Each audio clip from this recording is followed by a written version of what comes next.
प्यारे विद्यार्थियों, आप सभी का इस क्लास में हार्दिक अभिनंदन है, स्वागत है। जैसा कि आपको पता है कि पिछली क्लास में हमने धन का जो महत्व है उसके विषय में जो पद है वो पढ़े थे, और आज हम उसी क्रम को आगे बढ़ाते हुए 36 नंबर का जो पद है नीति शतकम के अंदर उसका हम अध्ययन करने जा रहे हैं। और ये कंटेंट जो है वो मेरे द्वारा पहले ही आप लोगों को जो है भेजे जा चुके थे, तो मैं समझता हूँ कि आप सभी विद्यार्थी जो है ये कंटेंट जो है पढ़ने के बाद में ये वीडियो देखेंगे। तानि इंद्रियाणि विकलानि तदेव कर्म सा बुद्धिर्प्रतिहता वचनम तदेव अर्थोष्मणां विरहितः पुरुषः स एव त्वन्यः क्षणे भवति इति विचित्रम एतत्। तानि अविकलानि इंद्रियाणि, यानी वे ही स्वस्थ जो है इंद्रियां हैं। तदेव कर्म, वही उसके कर्म है। सा अप्रतिहता बुद्धि ही, सा अप्रतिहता बुद्धि ही, वही निर्बाध गति से चलने वाली जो है बुद्धि है। तद एव वचनम, वही वचन है। अर्थोष्मणा विरहिता है स एव पुरुष है तु क्षणेन अन्य भवति एतद विचित्रम। किंतु धन जो है उस धन की गर्मी से रहित सह एव पुरुष है, वही जो पुरुष है। क्षणेन अन्य है भवति, क्षण भर में ही कुछ अन्य जो है वह हो जाता है। एतद विचित्रम, यह जो है विचित्र बात है। प्यारे विद्यार्थियों, इतना होने के बाद में यानी ये हमने इसका अनुवाद कर दिया। अब हम पुनः जो है यहाँ इसके जो व्याकरणात्मक टिप्पणियाँ वहाँ हम चलेंगे। बसंत तिल का छंद जो है इसका ये उदाहरण है।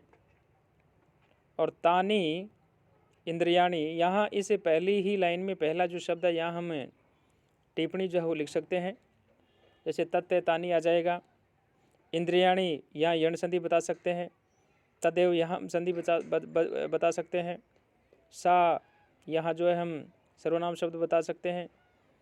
अर्थोष्मणा, अर्थ जोड़ उष्मणा, यहाँ हम संधि बता सकते हैं। यानी इसमें बहुत सारे ऐसे शब्द हैं जो व्याकरणात्मक टिप्पणी के हैं और आप लोगों को जो इसमें लिखना चाहिए। तो अन्य है, यहाँ भी संधि है।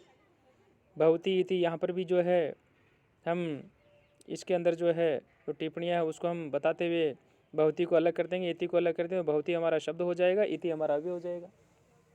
तो ये शब्द रूप ये हमारा धातु रूप हो जाएगा और ये हमारा अव्यय हो जाएगा। एतत जो है इसको अलग कर देंगे, विचित्र को अलग कर देंगे, विचित्रम एतत। तो यहाँ इसको भी हम जो है शब्द में और सर्वनाम शब्द उन दोनों के अंदर इनका विभाजन कर देंगे। तो इस प्रकार से व्याकरणात्मक टिप्पणियाँ लिखने के बाद में अब हम आगे बढ़ रहे हैं 36 नंबर पद्य की तरफ। परीक्षण है कश्चित स्पृहयति यवानां प्रसृतये स पश्चात संपूर्ण है कलयति धरित्रीं तृण समाम अतस्य च अनेकांतः गुरु लघुतयार्थेषु धनीनाम अवस्था वस्तूनि प्रथयति च संकोचयति च। कच्चित परीक्षण है सन यवानां प्रसृतये स्पृहयति, यानी कोई निर्धन जो मनुष्य है वह मुट्ठी भर जो होता है, यवानाम जो होता है उसके लिए जो है लालायित रहता है, स्प्रियति लालायित रहता है। सह पश्चात संपूर्ण सन धरित्रीम तृण समाम कलयति, वही मनुष्य बाद में धनी बन जाने के पश्चात सारी जो पृथ्वी होती है उसको तृण वत समान यानी तुच्छ तिनके के समान जो है वह मानने लग जाता है। अतः अर्थेषु गुरु लघुतया अनेकांता धनीनाम अवस्था वस्तूनि प्रथयति संकोचयति च। इस प्रकार वस्तुओं की महत्ता और तुच्छता के बारे में अनिश्चित रहने वाले जो मनुष्य हैं उनके लिए कहा गया है कि उनकी जो संपन्न अवस्था जो होती है वह निर्धन अवस्था जो होती है वह ही वस्तुओं को बड़ा बना देती है और वह वस्तु जो होती है उनको छोटा बना देती है। या धन के अभाव और उसकी उपस्थिति के विषय में दोनों दशाओं का वर्णन करते हुए स्वयं का दृष्टिकोण भी बदल जाता है। जब व्यक्ति निर्धन होता है तो मुट्ठी भर जो होते हैं उसके लिए भी महत्वपूर्ण होता है। प्यारे विद्यार्थियों, आप लोग जो है उसकी कीमत नहीं समझ पाएंगे, लेकिन जो जिस समय में भर्तृहरि ने ये नीति शतकम लिखा था, तत्कालीन समय के अंदर जो है यह भी एक खाद्य सामग्री है, गेहूँ की तरह ही, इसका बहुत ही ज़्यादा महत्व हुआ करता था।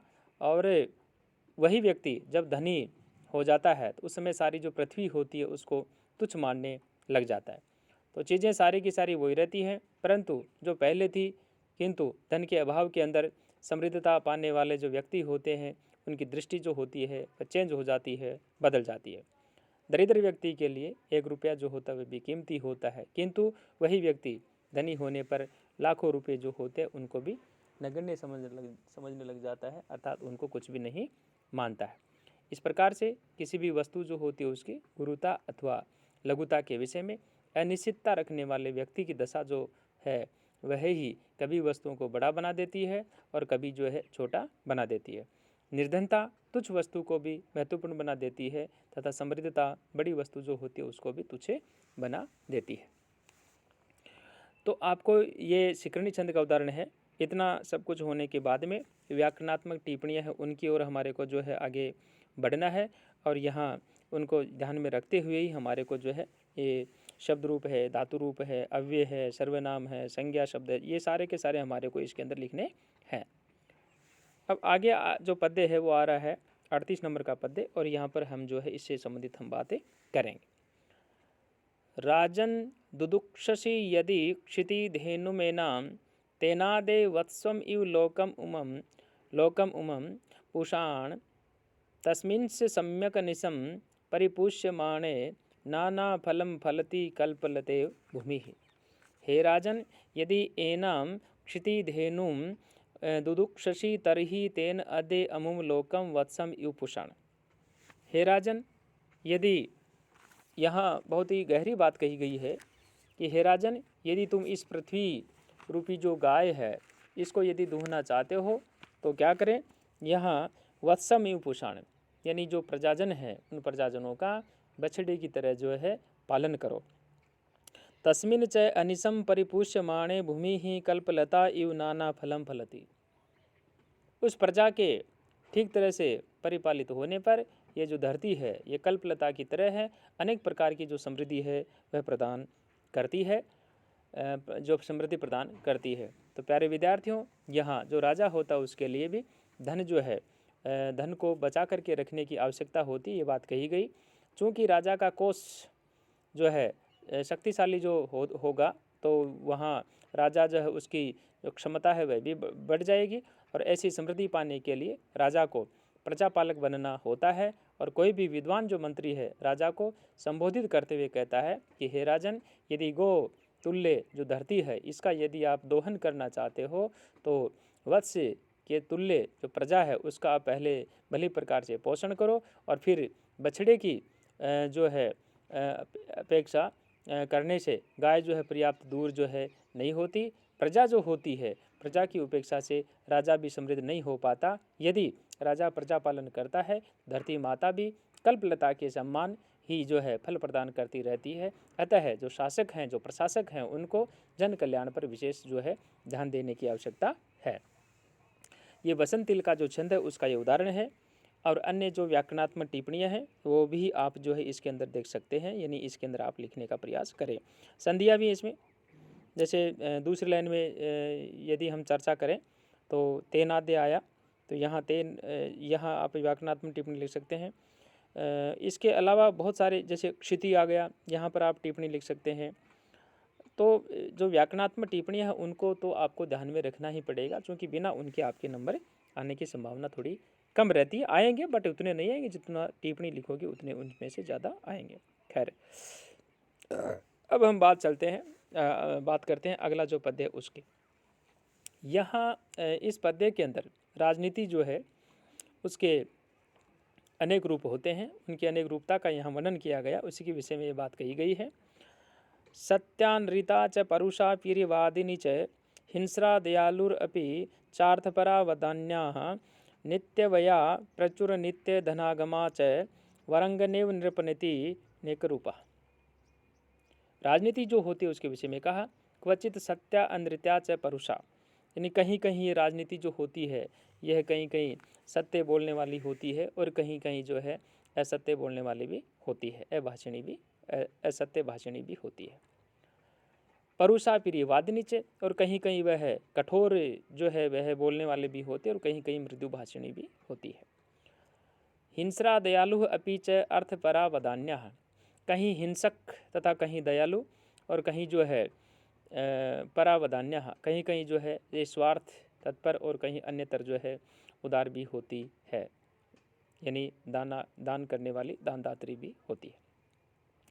वारंगना इव नृपनति अनेक रूपा, यानी ये जो राजनीति होती है यह है उसके विषय में कहा कि ये जो राजनीति होती है यह वारंगना की तरह जो है अनेक रूपों वाली होती है। कहने का तात्पर्य यह हुआ कि महापुरुष जो होते हैं उन महापुरुषों के मन वचन और कर्म में एक रूपता होती है, किंतु जो राजनीतिज्ञ जो व्यक्ति होते हैं उनका जो आचरण होता है इसके विपरीत अनेक रूपों वाला होता है। आपने देखा होगा कि आए दिन अखबारों के अंदर भी राजनेता कभी इस पार्टी में रहता है, कभी आगे आने वाले चुनाव होते हैं वर्तमान पार्टी को छोड़ करके आगे चुनाव को देख करके दूसरी पार्टी में चला जाता है। कहीं कहीं जो है इस प्रकार से जो है आपस में जो है एक दूसरे का जो है वैर भाव भी पैदा करवा देते हैं। तो अलग अलग तरह के, और जहाँ जिस देश के अंदर जाते हैं उसी के अनुसार जो है अपना वेश जो होता है या अपने जो बोलचाल की जो भाषा होती है उसको भी वो बदल लेते हैं, चेंज कर लेते हैं। वारंगना जो होती है वो भी इसी प्रकार से जो लुभावने का कार्य करती है। तो इसलिए राजनीति में और वारंगना में कोई अंतर नहीं कहा गया। तो यहाँ राजनीति है वह भी अनेक रूप धारण करती रहती है। राजनीति अवसर के अनुसार सत्य और झूठ दोनों का आश्रय लेती रहती है। कभी वह कठोर बन जाती है, कभी मधुर भाषणी होती है, कहीं राजनीति हिंसा को अपना लेती है तो कहीं करुणा जो उसका प्रदर्शन भी करती है, कभी स्वार्थपरायण बन जाती है, कभी जो है दानशीलता भी प्रदर्शित करती है। इस प्रकार से राजनीति जो होती है उसका, राजनीतिक यानी जो व्यक्ति होते हैं उनका व्यवहार सदैव एक जैसा नहीं रह सकता। वे तो अवसर के अनुसार ही अपने रंग जो होते हैं वो बदलते रहते हैं। इसलिए राजनीति जो होती है उसको वारंगना के समान अनेक यानी बहुरूपिणी जो है वो कहा गया है। आगे यदि हम बात करें तो ये जो हमारा जो 40वां पद्य आ रहा है यहाँ पे जो बात कही गई, यहाँ गुण संपन्न राजा जो है उसकी सेवा पर जो है महत्व, सेवा करने का जो महत्व है वह बताया गया और सेवा के ऊपर बल दिया हुआ ही बातें इसमें कही गई हैं। आज्ञा कीर्ति ही पालनम ब्राह्मणानां दानं भोगो मित्र संरक्षणम च येषामेते षड्गुणाः न प्रवृत्ताः कोऽर्थे तेषां पार्थिव उपाश्रयेण। आज्ञा कीर्ति ब्राह्मणानां पालनं दानं भोगः मित्र संरक्षणम च एते षड्गुणाः येषां न प्रवृत्ताः हे पार्थिव तेषां उपाश्रयेण कोऽर्थ है। आज्ञा यानी आज्ञा का उल्लंघन नहीं होना, कीर्ति ही जिसको हम यश कहते हैं, प्रसिद्धि कहते हैं, ब्राह्मणा नाम पालनम विद्वान जो ब्राह्मण होते हैं उन विद्वान ब्राह्मणों का परिपालन करना, दानम भोग है मित्र संरक्षणम च एते यानी योग्य लोग जो होते हैं उनको दान देना, सुख सुविधाओं का उपभोग करना और अपने जो मित्र है उपभोग करना तथा अपने मित्र वर्ग जो है उनकी जो है सुरक्षा जो है वह करना। मित्र संरक्षणम च एते षड्गुणाः यानी ये जो 6 गुण है जिन राजाओं में ये साम न प्रवृत्ताः राजाओं में दिखाई नहीं देते हैं। हे पार्थिव हे राजन तेषाम उपाश्रयण को अर्थ है उन गुणहीन राजाओं की सेवा करने से क्या लाभ है, क्या प्रयोजन है, अर्थात उनकी सेवा जो है वह करना निरर्थक है।